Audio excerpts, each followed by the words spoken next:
Hi everyone. കഴിഞ്ഞ ക്ലാസ്സിൽ നമ്മൾ പിക്കിന്റെ ഫീച്ചേഴ്സ് ഡിസ്കസ് ചെയ്തിരുന്നു. ഇന്ന് നമ്മൾ പിക് പ്രോഗ്രാമിങ്ങിലോട്ട് കടക്കുകയാണ്. അപ്പോൾ ഈ ഒരു പിക് പ്രോഗ്രാമിങ്ങിലോട്ട് കടക്കുന്നതിന് മുന്നേ എന്തൊക്കെ കോമ്പണൻസ് ആണ് ഈ ഒരു പിക് പ്രോഗ്രാമിങ്ങിന് വേണ്ടത് നമ്മൾ അറിയണം. So first we needed to install an IDE. നമുക്ക് ആ ഒരു പ്രോഗ്രാം എഴുതാൻ വേണ്ടി പ്രോഗ്രാം റൈറ്റ് ചെയ്യാൻ ഒരു ഐഡി ഇൻസ്റ്റാൾ ചെയ്യണം. ഞാനിപ്പോ ഇവിടെ MPLAB-X-ID എന്ന് പറഞ്ഞ ഐഡി ഇൻസ്റ്റാൾ ചെയ്തിട്ടുണ്ട്.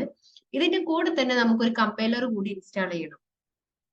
അപ്പോൾ കമ്പൈലർ എന്തിനാന്ന് എല്ലാവർക്കും അറിയണ്ടാവുമല്ലോ. നമ്മൾ ഈ എഴുതുന്ന ഈ ഒരു പ്രോഗ്രാമിനെ, ഈ ഒരു കോഡിനെ നമ്മൾ മെഷീൻ ലാംഗ്വേജ് അല്ലെങ്കിൽ ആ ഒരു ബൈനറി ലാംഗ്വേജിലോട്ട് കൺവേർട്ട് ചെയ്യാൻ വേണ്ടിയിട്ട് ഒരു കമ്പൈലർ കൂടി നമ്മൾക്ക് ഇൻസ്റ്റാൾ ചെയ്യണം. ഇവിടെ ഞാൻ MPLAB-X-IDയും then MPLAB-XC8 എന്ന് പറഞ്ഞ ഒരു കമ്പൈലർ കൂടി ഇൻസ്റ്റാൾ ചെയ്തിട്ടുണ്ട്.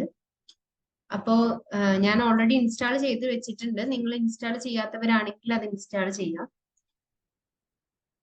ദെൻ ഈ ഒരു ഐഡി നമ്മൾ ഓപ്പൺ ചെയ്യുമ്പോൾ നമുക്ക് ഇങ്ങനെ ഒരു വിൻഡോ ആണ് കാണുക. ഇതിൽ ഞാൻ ഫസ്റ്റ് എന്ത് ചെയ്യണം, ഒരു ന്യൂ പ്രൊജക്ട് ക്രിയേറ്റ് ചെയ്യണം. അപ്പൊ ഞാൻ ആ പ്രൊജക്ട് ക്രിയേറ്റ് ചെയ്യാനുള്ള ഓപ്ഷൻ എടുത്തു. ദെൻ അതിൽ microchip embedded stand loan project.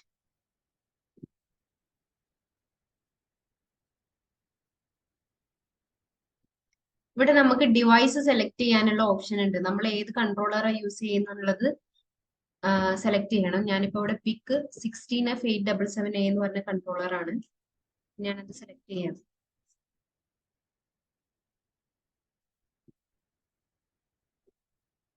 പിന്നെ ടൂൾസ് സെലക്ട് ചെയ്യാൻ പറഞ്ഞിട്ടുണ്ട്. ടൂൾസിൽ ഷോ ഓൾ കൊടുക്കുക.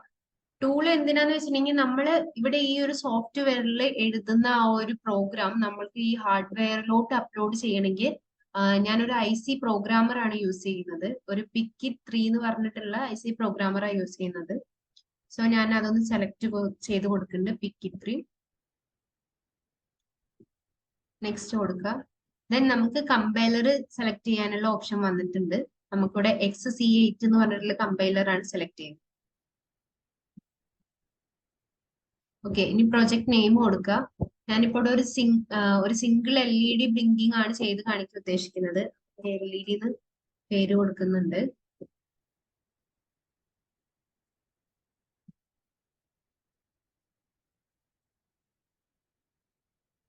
ഓക്കെ, നമുക്കിപ്പോ കാണാം ഈ ലെഫ്റ്റ് സൈഡിലായിട്ട് ഒരു പ്രൊജക്ട് ക്രിയേറ്റ് ചെയ്ത് വന്നിട്ടുണ്ട്.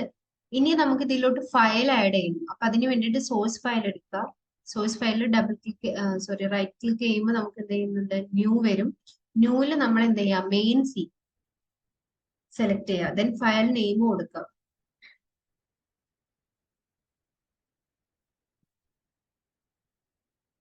ബ്ലിങ്കിങ് എന്ന നെയിം കൊടുത്തിട്ടുണ്ട്. ഓക്കെ, ഇപ്പൊ നമുക്ക് എന്ത് ചെയ്തു, ആ ഒരു പ്രോഗ്രാം എഴുതാനുള്ള ഒരു വിൻഡോ നമുക്ക് വന്നിട്ടുണ്ട്. ഇനി പ്രോഗ്രാം ചെയ്യുമ്പോൾ നമ്മൾ ഫസ്റ്റ് പറഞ്ഞ കാര്യം എന്തായിരുന്നു, കോൺഫിഗറേഷൻ ബിറ്റ്സ് സെറ്റ് ചെയ്യണം. ഈ ഒരു കോൺഫിഗറേഷൻ ബിറ്റ്സ് സെറ്റ് ചെയ്യാൻ വേണ്ടിയിട്ട് ഞാൻ വിൻഡോസിൽ പോയിട്ട് ഇവിടെ ടാർഗറ്റ് മെമ്മറി വ്യൂസ്, അതിൽ കോൺഫിഗറേഷൻ ബിറ്റ്സ്. ഇപ്പൊ നമുക്ക് ഇവിടെ കാണാം ഒരു വിൻഡോ ഓപ്പൺ ആയിട്ട് വന്നിട്ടുണ്ട്. കുറച്ച് ബിറ്റ്സ് ഇവിടെ കാണിച്ചിട്ടുണ്ട്. FOC, WDT, അങ്ങനെ കുറച്ച് ബിറ്റ്സ് നമുക്ക് സെലക്ട് ചെയ്ത് കൊടുക്കണം. ഫസ്റ്റ് വൺ FOC എന്ന് പറഞ്ഞിട്ടുണ്ട്. ഓസിലേറ്റർ സെലക്ട് ചെയ്യാൻ വേണ്ടിയിട്ടുള്ളതാണ്. ഓസിലേറ്റർ മോഡ് സെലക്ട് ചെയ്യാൻ വേണ്ടിയിട്ട്. സോ നമുക്കിവിടെ ഒരു 4 മോഡ് കാണാനുണ്ട്. ഇതിലിപ്പോ ഞാൻ HS ആണ് സെലക്ട് ചെയ്ത് കൊടുക്കുന്നത്. അപ്പോ ഇവിടെ നമുക്ക് ഈ കാണുന്ന മോഡിൽ EX-TRS എന്ന് പറയുന്നത് നമുക്ക് എക്സ്റ്റേണൽ ആയിട്ട് RC oscillator, resistor, capacitor, oscillator ആ ഒരു മോഡ് കൊടുക്കാൻ വേണ്ടിയിട്ടാണ്. ദെൻ HS പറഞ്ഞിട്ടുണ്ടെങ്കിൽ ഹൈ സ്പീഡ് ക്രിസ്റ്റൽ. അപ്പൊ ഇതെന്ന് വെച്ചിട്ടുണ്ടെങ്കിൽ എബോവ് 4 മെഗാഹെർട്സ് ക്രിസ്റ്റലിൽ വരുമ്പോൾ നമുക്ക് HS സെലക്ട് ചെയ്യാം. ബിലോ 4 മെഗാഹെർട്സ് ആണെങ്കിൽ XT സെലക്ട് ചെയ്യാം. ഒരു 32 കിലോബൈറ്റ്സ് അല്ലെങ്കിൽ അതിന് ബിലോ ആണെങ്കിൽ നമുക്ക് LP, ലോ ഫ്രീക്വൻസി ആയിട്ടുള്ള LP സെലക്ട് ചെയ്ത് കൊടുക്കാം. ഇനി ബാക്കി വരുന്നതൊക്കെ നമുക്ക് എനേബിൾ ഡിസേബിൾ ചെയ്യാൻ വേണ്ടിയിട്ടുള്ള ബിറ്റ്സ് ആണ്. ഇപ്പൊ ഞാൻ ഇതെല്ലാം ഡിസേബിൾ ചെയ്യാണ്. ഫസ്റ്റ് വരുന്നത് വാച്ച്ഡോഗ് ടൈമർ. വാച്ച്ഡോഗ് ടൈമർ എന്തിനാന്ന് വെച്ചിട്ടുണ്ടെങ്കിൽ നമ്മളെ ഈ ഒരു സെർട്ടൻ ടൈം പീരീഡിന്റെ ഉള്ളിൽ ആ ഒരു മൈക്രോ കൺട്രോളർ റീസെറ്റ് ആയിട്ടില്ലെങ്കിൽ, ഒരു സ്പെസിഫിക് റീസെറ്റ് സീക്വൻസ് കിട്ടിയിട്ടില്ലെങ്കിൽ എന്ത് ചെയ്യാൻ വേണ്ടിയിട്ട്, റീസെറ്റ് ചെയ്യാൻ വേണ്ടിയിട്ടാണ് ഈ ഒരു വാച്ച്ഡോഗ് ടൈമർ യൂസ് ചെയ്യുന്നത്. ഞാനിപ്പോ അത് ഡിസേബിൾ ചെയ്തിട്ടാണ് ഇട്ടിട്ടുള്ളത്. ദെൻ PWRTE എന്ന് പറഞ്ഞിട്ടുണ്ട്, power up timer enable bit. ഒന്നുമില്ല, പവർ കൊടുക്കാനുള്ള ആ ഒരു ടൈം ഗ്യാപ്പ് കൊടുക്കാൻ വേണ്ടിയിട്ടാണ് ഈ ഒരു ആ ഒരു ബിറ്റ് ഉള്ളത്. അത് ഞാൻ ഡിസേബിൾ ചെയ്യാണ്. പിന്നെ വരുന്നത് brown out reset enable bit, BOREN. അപ്പൊ ഈ ഒരു ഇത് നമ്മൾ കഴിഞ്ഞ ക്ലാസ്സിൽ ജസ്റ്റ് ഒന്ന് സൂചിപ്പിച്ചിരുന്നു. എന്തിനാന്ന് വെച്ചിട്ടുണ്ടെങ്കിൽ ആ ഒരു പവർ മോണിറ്റർ ചെയ്തിട്ട് supply voltage reset the microcontroller if the voltage falls below the certain threshold. ആ ഒരു സെർട്ടൻ ത്രെഷോൾഡിനെക്കാട്ടിയും കുറവിലോട്ട് വോൾട്ടേജ് വരികയാണെങ്കിൽ എന്താ ചെയ്യുക, മൈക്രോ കൺട്രോളർ റീസെറ്റ് ചെയ്യാൻ വേണ്ടിയിട്ടാണ് ഈ ഒരു brown out reset enable bit കൊടുക്കുന്നത്. അതും ഞാൻ ഡിസേബിൾ ചെയ്ത് കൊടുക്കുന്നുണ്ട്. ദെൻ LPV എന്ന് വെച്ചിട്ടുണ്ടെങ്കിൽ low voltage in circuit serial programming enable bit. അതായത് നമുക്ക് ഈ ഒരു ബിറ്റ് എനേബിൾ ആക്കിയിട്ടുണ്ടെങ്കിൽ ലോ പ്രോഗ്രാമിംഗിൽ ലോ വോൾട്ടേജിൽ നമുക്ക് പ്രോഗ്രാമിംഗ് ചെയ്യാൻ വേണ്ടിയിട്ട് പറ്റും. സോ അതിന് വേണ്ടിയിട്ടാണ് അതും ഞാൻ ഡിസേബിൾ ചെയ്തിട്ടുണ്ട്. Then CPD code protection, data EPROM memory code protection bit. ഒന്നുമില്ല, കോഡ് പ്രൊട്ടക്ഷന് വേണ്ടിയിട്ടാണ്. അതായത് EPROM മെമ്മറി കോഡ് പ്രൊട്ടക്ഷന് വേണ്ടിയിട്ടാണ് ഈ CPD ബിറ്റ് എനേബിൾ ചെയ്യുന്നത്. അതും ഞാൻ ഡിസേബിൾ ചെയ്തിട്ടുണ്ട്. പിന്നെ WRT flash program memory right enable bit, അതും ഇത് ഈ പറഞ്ഞ പോലെ തന്നെ കോഡ് പ്രൊട്ടക്ഷന് വേണ്ടിയിട്ടാണ്. അതും ഡിസേബിൾ ചെയ്തിട്ടുണ്ട്. CP കോഡ് പ്രൊട്ടക്ഷൻ ആണ് flash program memory code protection bit. Okay, അപ്പൊ ഇത്രയാണ് ആ ഒരു കോൺഫിഗറേഷൻ ബിറ്റ്സിൽ വരുന്നത്. ആ ഫസ്റ്റിൽ ഞാൻ ആ ഒരു ഓസിലേറ്റർ സെലക്ട് ചെയ്ത് കൊടുത്തിട്ട് ബാക്കി എല്ലാ ബിറ്റ്സും ഡിസേബിൾ ചെയ്തിട്ടുണ്ട്. എന്നിട്ട് നമുക്ക് ഇവിടെ ഒരു ഓപ്ഷൻ കാണാം, generate source code to output. ഇത് കൊടുത്തിട്ടുണ്ടെങ്കിൽ നമുക്കൊരു കോഡ് ജനറേറ്റ് ചെയ്ത് വന്നിട്ടുണ്ട്. ഈ ഒരു കോഡ് നമ്മൾ എന്ത് ചെയ്യാം, കോപ്പി ചെയ്യാം, പോയി പേസ്റ്റ് ചെയ്യാം.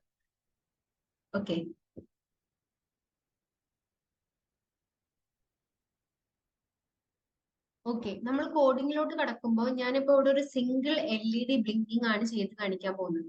അപ്പൊ ആ ഒരു ബ്ലിങ്കിങ്ങിൽ നമ്മൾ LED ആദ്യം എന്താ ഒരു ഹൈ വാല്യൂ കൊടുക്കുന്നു. ദെൻ എന്ത് ചെയ്യും, കുറച്ച് സമയം അത് നിൽക്കണം, എന്നിട്ടാണ് നമ്മൾ ലോ വാല്യൂ കൊടുക്കുന്നത്. അപ്പൊ ആ ഒരു എത്ര ടൈം നിൽക്കണം, ആ ഒരു ഡിലേ നമുക്ക് കൊടുക്കണം. അപ്പൊ ഫസ്റ്റ് ഞാൻ ഡിലേ കൊടുക്കാനുള്ള ഒരു ഫംഗ്ഷൻ ആണ് ക്രിയേറ്റ് ചെയ്യാൻ പോകുന്നത്. സോ വോയിഡ് ഡിലേ ഫോർ ലൂപ്പിലിട്ട് കൊടുക്കുന്നുണ്ട്.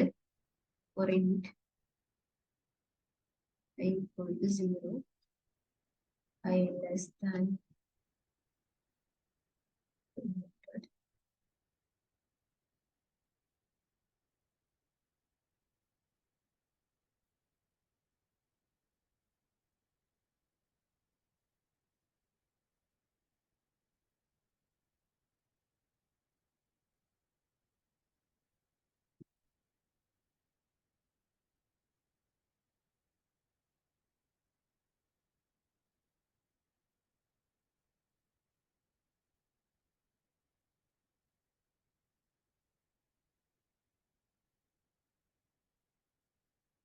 ഇപ്പൊ ഞാനൊരു ഡിലേ ഫംഗ്ഷൻ ക്രിയേറ്റ് ചെയ്തിട്ടുണ്ട്. ദെൻ നമ്മൾ എന്ത് ചെയ്യാണ്, ഈ ഒരു മെയിൻ ഫംഗ്ഷനിലോട്ട് കടക്കുകയാണ്. മെയിൻ ഫംഗ്ഷനിൽ നമുക്ക് ഫസ്റ്റ് എന്താ വേണ്ടത്, ആ ഒരു ഞാൻ ഏത് പോർട്ടിലോട്ടാണോ LED കണക്ട് ചെയ്യുന്നത് ആ പോർട്ടിനെ നമുക്ക് ഔട്ട്പുട്ട് ആയിട്ട് സെറ്റ് ചെയ്യണം. LED ഒരു ഔട്ട്പുട്ട് ഡിവൈസ് ആയതുകൊണ്ട് ആ ഒരു പോർട്ട് ഞാൻ കണക്ട് ചെയ്യുന്ന ഏത് പോർട്ടാണോ ആ പോർട്ടിനെ ഔട്ട്പുട്ട് ആയിട്ട് ഡയറക്ഷൻ രജിസ്റ്റർ വെച്ച് സെറ്റ് ചെയ്യണം. അപ്പൊ ഡയറക്ഷൻ രജിസ്റ്റർ നമ്മൾ കഴിഞ്ഞ വീഡിയോയിൽ പറഞ്ഞിരുന്നു. ട്രിസ് രജിസ്റ്റർ ആണ് നമ്മൾ യൂസ് ചെയ്യുന്നത്. ഇപ്പൊ പോർട്ട് എയുടേതാണെങ്കിൽ പോർട്ട് എയുടെ കറസ്പോണ്ടിങ് ട്രിസ് രജിസ്റ്റർ നമ്മൾ ട്രിസ് എ രജിസ്റ്റർ എന്താക്കുന്നു, ഔട്ട്പുട്ട് ആക്കുന്നു. അപ്പൊ ഈ ഔട്ട്പുട്ട് ആക്കാൻ വേണ്ടിയിട്ട് ഞാൻ കൊടുക്കുന്നത് 0യും ഇൻപുട്ട് ആക്കാൻ വേണ്ടിയിട്ട് എനിക്ക് കൊടുക്കേണ്ടത് 1ഉം ആണ്. അപ്പൊ ഞാൻ ഔട്ട്പുട്ട് ആക്കാൻ പോവാണ്. അപ്പൊ അത് വെച്ചിട്ട് ട്രിസ് പോർട്ട് എയിലാണ് ഞാൻ കണക്ട് ചെയ്യുന്നതെന്നുണ്ടെങ്കിൽ പോർട്ട് എ ഈക്വൽ ടു 0 കൊടുക്കാം. ഇനി ഞാനൊരു വൈൽ ലൂപ്പ് ഇട്ട് കൊടുക്കുന്നുണ്ട്.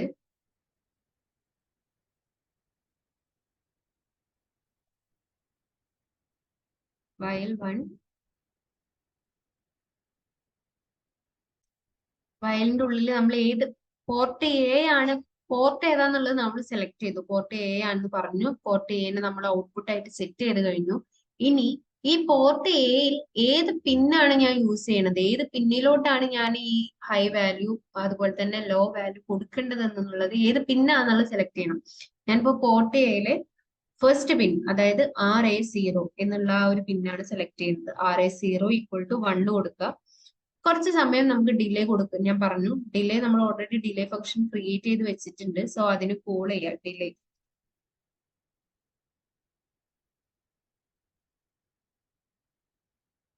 ഡിലേ ഫംഗ്ഷൻ കോൾ ചെയ്തു. ഇനി ഇപ്പൊ ഒരു ഹൈ വാല്യൂ കൊടുത്തു, LED ഓൺ ആയി, കുറച്ച് സമയം നിന്നു. ഇനി നമുക്ക് അത് ഓഫ് ആക്കണം. അതിന് വേണ്ടിയിട്ട് എന്ത് കൊടുക്കുക, RA0 = 0 കൊടുക്കുക. വീണ്ടും ഈ ഒരു ഡിലേ കൊടുക്കും. ഓക്കെ, അപ്പൊ ഇത് ഈ ഒരു വൈൽ ലൂപ്പിൽ ഇട്ട് കാരണം നമുക്ക് കണ്ടിന്യൂസ് ആയിട്ട് LED ബ്ലിങ്കിങ് ഓൺ ഓഫ് ആവുന്നത് നമുക്ക് കാണാം. ഓക്കെ, ഞാനിപ്പോ ഇത് ബിൽഡ് ചെയ്യാൻ വേണ്ടി പോവാണ്. അപ്പൊ ബിൽഡ് ചെയ്യുമ്പോൾ ഹെക്സ് ഫയൽ ആയിട്ട് ബിൽഡ് ചെയ്തിട്ടുണ്ടെങ്കിൽ എനിക്ക് IC-ലോട്ട് അപ്ലോഡ് ചെയ്യാൻ പറ്റുള്ളൂ. സോ അത് കാരണം ഞാൻ ഇവിടെ എന്ത് ചെയ്യുന്നുണ്ട്, എക്സ്പോർട്ട് എക്സ് എന്ന് പറഞ്ഞിട്ട് കൊടുക്കുന്നുണ്ട്. അപ്പൊ ഇത് ബിൽഡ് ആയി വന്നിട്ട് ആ ഒരു എക്സ് ഫയൽ നമുക്ക് കാണാൻ പറ്റും. ഇവിടെ കാണാം ആ ഒരു ഡയറക്ഷൻ പാത്ത് നമുക്ക് കാണാൻ പറ്റും, ഡയറക്ടറി യു. അപ്പൊ ഞാൻ എന്ത് ചെയ്തു, ഈ ഒരു ഫയലിനൊരു നെയിം കൊടുക്കുന്നുണ്ട്, സേവ് ചെയ്തു. അപ്പൊ നമുക്ക് ഈ ഒരു ഫയലിന്റെ ആ ഒരു ഡയറക്ടറി നമുക്ക് കാണാൻ പറ്റും. ഇനി ഞാൻ എന്താ ചെയ്യുന്നതെന്ന് വെച്ചിട്ടുണ്ടെങ്കിൽ, പിച്ചിട്ടുണ്ടെങ്കിൽ ഈ ഒരു പ്രോഗ്രാം ഞാൻ ഈ ഒരു ഹാർഡ്വെയറിലോട്ട് അപ്ലോഡ് ചെയ്യാണ്. അപ്പൊ അങ്ങനെ അപ്ലോഡ് ചെയ്യാൻ ഞാൻ പറഞ്ഞു നേരത്തെ ടൂള് സെലക്ട് ചെയ്യുമ്പോൾ പറഞ്ഞിരുന്നു ഒരു PIC IC പ്രോഗ്രാമർ ആണ് ഞാൻ യൂസ് ചെയ്യുന്നത്. അപ്പൊ അതിന്റെ ഒരു സോഫ്റ്റ്വെയർ കൂടി നമ്മൾ ഇൻസ്റ്റാൾ ചെയ്യണം. അപ്പൊ ഈ ഒരു സോഫ്റ്റ്വെയർ ഞാൻ ഇൻസ്റ്റാൾ ചെയ്തിട്ടുണ്ട്. ഈ ഒരു സോഫ്റ്റ്വെയർ എടുക്കുക, ഓപ്പൺ ചെയ്യാം. അപ്പോൾ നമുക്കിവിടെ കാണാം PIC കണക്റ്റഡ് എന്ന് പറഞ്ഞിട്ട് കാണിച്ചിട്ടുണ്ട്. സോ ഞാൻ ഈ ഒരു PIC ഇതിനോട് കണക്ട് ചെയ്തിട്ടുണ്ട്, ഹാർഡ്വെയർ കണക്ട് ചെയ്ത് വെച്ചിട്ടുണ്ട്. അപ്പൊ ഇങ്ങനെ ഒരു PIC കണക്റ്റഡ് കാണിച്ചു. നമ്മൾ ആദ്യം എറേസ് കൊടുത്തു. ഇതിൽ മുന്നേ ഏതെങ്കിലും പ്രോഗ്രാം ഉണ്ടെങ്കിൽ അത് എറേസ് ചെയ്യാൻ വേണ്ടിയിട്ട് എറേസ് എന്ന് പറഞ്ഞ ഓപ്ഷൻ കൊടുത്തു. ബ്ലാങ്ക് ചെക്ക് ചെയ്തു. അപ്പോ എന്നിട്ട് ഇത് എറേസ് ചെയ്ത് കഴിഞ്ഞിട്ട് ഒന്ന് ചെക്ക് ചെയ്തു, ഡിവൈസ് ഈസ് ബ്ലാങ്ക് എന്ന് പറഞ്ഞ് കാണിച്ചിട്ടുണ്ട്. ഇനി നമുക്ക് എന്ത് ചെയ്യണം, നമ്മള് ഈ ഒരു ഫയല് നമ്മൾ അവിടെ നേരത്തെ ക്രിയേറ്റ് ചെയ്ത് വെച്ചിട്ടുള്ള ഒരു എക്സ് ഫയല് ഈ ഒരു സോഫ്റ്റ്വെയറിലോട്ട് അപ്ലോഡ് ചെയ്യണം. അപ്പൊ അതിന് വേണ്ടിയിട്ട് ഫയലിൽ പോവുക, ഇമ്പോർട്ട് ഹെക്സ് കൊടുക്കുക. അപ്പൊ ഞാനിവിടെ ക്രിയേറ്റ് ചെയ്ത് വെച്ചിട്ടുള്ള ഈ എക്സ് ഫയൽ ഇവിടെ ഉണ്ട്, ഓപ്പൺ കൊടുക്കുക. Okay, HECS file successfully imported കാണിക്കുന്നുണ്ട് അവിടെ. ഇനി എന്ത് ചെയ്യുക, റൈറ്റ് ചെയ്യാനുള്ള ഓപ്ഷൻ കൊടുക്കുക. ഈ ഒരു റൈറ്റ് ഓപ്ഷൻ കൊടുത്തിട്ടുണ്ടെങ്കിൽ നമ്മൾ ഈ ഒരു സോഫ്റ്റ്വെയറിലോട്ട് അപ്ലോഡ് ചെയ്തിട്ടുള്ള ആ ഒരു എക്സ് ഫയലിലുള്ള പ്രോഗ്രാം നമ്മുടെ IC-ലോട്ട് അപ്ലോഡ് ആവും. അപ്പൊ നമുക്ക് ഈ പ്രോഗ്രാമർ ബ്ലിങ്ക് ആവുന്നത് കാണാം. ഓക്കെ, LED ബ്ലിങ്കിങ് കാണാൻ പറ്റും അവിടെ.